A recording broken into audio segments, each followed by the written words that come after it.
Education सदगुरु के daily GK quiz programme में आप सभी का स्वागत है। Daily GK, mock test, current affairs, question and answer के लिए आप हमारी वेबसाइट www.educationsadguru.com पर भी विजिट कर सकते हैं। तो चलिए आज का सेशन शुरू करते हैं। इसमें जो हमारा पहला क्वेश्चन है कि पाकिस्तान ने हाल ही में जारी नए मानचित्र में निम्नलिखित में से किस भारतीय क्षेत्र को अपना भाग नहीं दिखाया है। ऑप्शन है आपके ए लद्दाख, बी सरक्रिक, सी जूनागढ़ या फिर डी अनूपगढ़। हाल ही में पाकिस्तान ने एक नए राजनीतिक मानचित्र का अनावरण किया है, जिसमें उसने जम्मू कश्मीर, लद्दाख, सरक्रिक और जूनागढ़ को पाकिस्तान का भाग दर्शाया है। पिछले वर्ष 2 नवंबर को भारत सरकार द्वारा एक मानचित्र जारी किया गया था, जिसमें भारत ने पाकिस्तान अधिकृत कश्मीर यानी POK को संघ शासित प्रदेश जम्मू कश्मीर का भाग तथा गिलगित एवं बाल्टिस्तान को लद्दाख का भाग दिखाया गया था।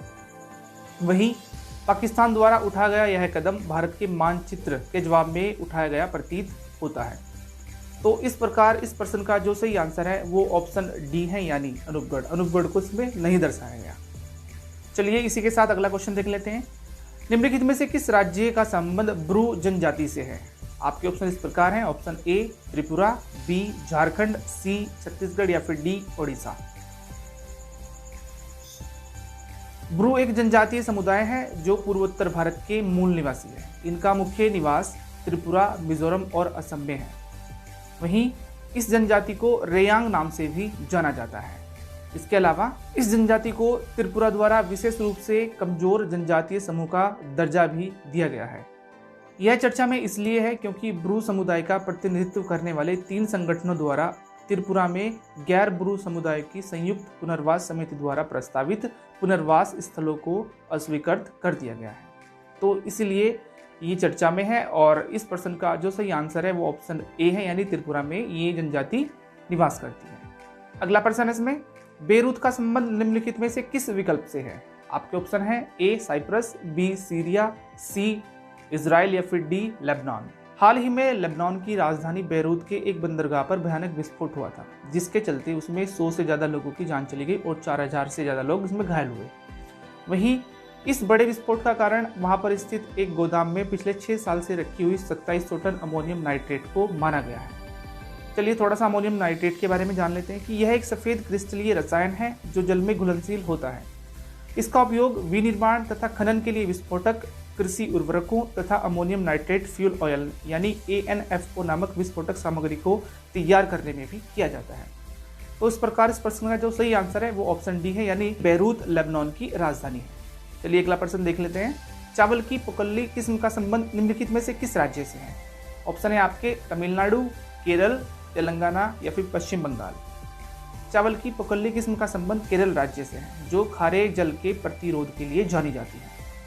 वहीं केरल में इसका उत्पादन तटीय जिलों में किया जाता है और पुकल्ली किस्म के चावल की विशिष्टता के कारण इसे भौगोलिक संकेतक यानी GI टैग भी प्रदान किया गया है।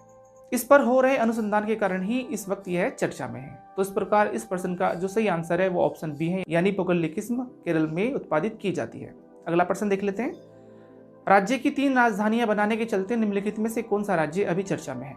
ऑप्शन है आपका ए तमिलनाडु, बी महाराष्ट्र, सी आंध्र प्रदेश या फिर डी ओडिशा। हाल ही में आंध्र प्रदेश उच्च न्यायालय ने आंध्र प्रदेश सरकार द्वारा राज्य के लिए 3 राजधानियों के गठन पर जारी अधिसूचना पर 14 अगस्त तक के लिए रोक लगा दी है। जनवरी 2020 में आंध्र प्रदेश विधानसभा द्वारा आंध्र प्रदेश विकेंद्रीकरण एवं सभी क्षेत्रों का समावेशी विकास विधेयक 2020 पारित किया गया था। इसके तहत राज्य की 3 राजधानियां तैयार करना है। वही अगर हम राजधानियों की बात करें तो अमरावती राज्य की विधायी राजधानी होगी, विशाखापट्टनम कार्यकारी राजधानी और कुर्नूल न्यायिक राजधानी के रूप में नामित की गई है। तो इस प्रकार इस प्रश्न का जो सही आंसर है वो है ऑप्शन सी, यानी आंध्र प्रदेश। चलिए अपना अगला प्रश्न भी देख लेते हैं कि निम्नलिखित में से किस राज्य ने विभिन्न केंद्रीय एवं राज्य सरकार की योजनाओं का लाभ प्राप्त करने के लिए परिवार पहचान पत्र का आरंभ किया है। Option A Haryana, B Himachal, C Uttar Pradesh या फिर डी उत्तराखंड। हाल ही में हरियाणा सरकार ने नागरिकों को विभिन्न केंद्रीय एवं राज्य सरकार की योजनाओं का लाभ प्राप्त करने के लिए परिवार पहचान पत्र का आरंभ किया है। इस नए पहचान पत्र द्वारा पूरे परिवार को एक विशिष्ट पहचान प्रदान की जाएगी और इसके शीर्ष पर परिवार के मुखिया का नाम अंकित होगा। वहीं इसका उद्देश्य हरियाणा में सभी परिवारों का एक प्रमाणिक, सत्यापित और विश्वसनीय डेटा तैयार करना है और लोगों तक सभी सरकारी योजनाओं का लाभ सुनिश्चित करना भी इस योजना में रखा गया है। तो इस प्रकार इस प्रश्न का जो सही आंसर है वो ऑप्शन ए है, यानी हरियाणा में इसे आरंभ किया गया है। वहीं अगला प्रश्न देख लेते हैं। निम्नलिखित में से किसे अभी हाल ही में भारत का नया नियंत्रक एवं महालेखा परीक्षक नियुक्त किया गया है? Option A V Narhari Rao, B GC Murmu, C Rajiv Maharishi या फिर डी मनोज सिन्हा। हाल ही में जीसी मुर्मू को भारत का नया नियंत्रक एवं महालेखा परीक्षक नियुक्त किया गया है। मुर्मू 1985 बैच के एक IAS अधिकारी हैं जो राजीव महर्षि का स्थान लेंगे। वहीं इससे पहले अभी हाल ही तक जीसी मुर्मू ने जम्मू कश्मीर के उपराज्यपाल का भी दायित्व निभाया है। तो इस प्रकार इस प्रश्न का जो सही आंसर है वो ऑप्शन बी है, यानी जीसी मुर्मू हमारे अगले नियंत्रक एवं महालेखा परीक्षक नियुक्त किए गए हैं। चलिए अगला प्रश्न देख लेते हैं कि निम्नलिखित में से किसे अभी हाल ही में जम्मू कश्मीर का नया उपराज्यपाल नियुक्त किया गया है? Option A V Narhari Rao, B RK Mathur, C Rajiv Maharishi या फिर डी मनोज सिन्हा। हाल ही में मनोज सिन्हा को जम्मू कश्मीर का नया उपराज्यपाल नियुक्त किया गया है। नवनियुक्त मनोज सिन्हा जम्मू कश्मीर के पूर्व राज्यपाल जीसी मुर्मू की जगह लेंगे, जिन्हें अभी हाल ही में भारत का नियंत्रक एवं महालेखा परीक्षक नियुक्त किया गया है। आपको ज्ञात हो कि राज्यपाल और उपराज्यपाल की नियुक्ति राष्ट्रपति द्वारा केंद्र सरकार की सलाह पर की जाती है। तो इस प्रकार इस प्रश्न का जो सही आंसर है वो ऑप्शन डी है, यानी मनोज सिन्हा को अभी जम्मू कश्मीर का नया उपराज्यपाल नियुक्त किया गया है। चलिए अगला प्रश्न देख लेते हैं कि राष्ट्रीय हथकरघा दिवस कब मनाया जाता है? आपके ऑप्शन है ए 6 अगस्त, बी 7 अगस्त, सी 8 अगस्त या फिर डी 9 अगस्त। हाल ही में 7 अगस्त को राष्ट्रीय हथकरघा दिवस के 6ठे संस्करण का आयोजन किया गया है। इसके पहले संस्करण का आयोजन 2015 में किया गया था। 7 अगस्त को राष्ट्रीय हथकरघा दिवस के रूप में इसलिए मनाया जाता है क्योंकि 1905 में इसी दिन कलकत्ता में एक स्वदेशी आंदोलन को शुरू किया गया था और इसी के स्मरण में इसे हर साल आयोजित किया जा रहा है। तो इस प्रकार इस प्रश्न का जो सही आंसर है वो ऑप्शन बी है, यानी 7 अगस्त को राष्ट्रीय हथकरघा दिवस मनाया जाता है। चलिए इसी के साथ अगला प्रश्न भी देख लेते हैं कि हाल ही में देश की पहली किसान रेल को किन 2 स्थानों के बीच शुरू किया गया है? आपके ऑप्शन है जयपुर से हावड़ा, बी वाराणसी से शिरडी, सी पुणे से मथुरा या फिर डी देवलाली से Danapur.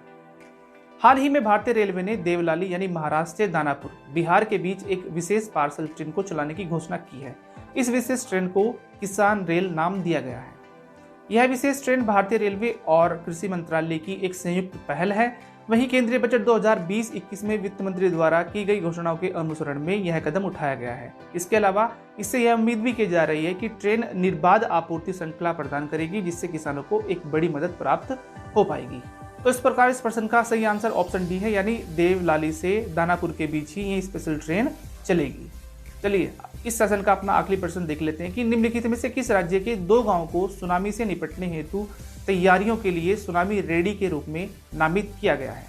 Option A Paschim Bengal, B Kerala, C Maharashtra या फिर डी ओडिशा।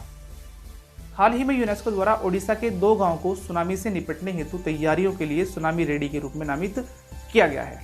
इस मान्यता के साथ भारत हिंद महासागर क्षेत्र में सुनामी रेडी को लागू करने वाला पहला देश और ओडिशा पहला राज्य बन गया है। अगर सुनामी रेडी के बारे में बात करें तो सुनामी रेडी यूनेस्को IOC का एक सामुदायिक प्रदर्शन आधारित कार्यक्रम है। तो इस प्रश्न का जो सही आंसर है वो ऑप्शन डी है, यानी ओडिशा के 2 गांवों को ही सुनामी रेडी के रूप में नामित किया गया है।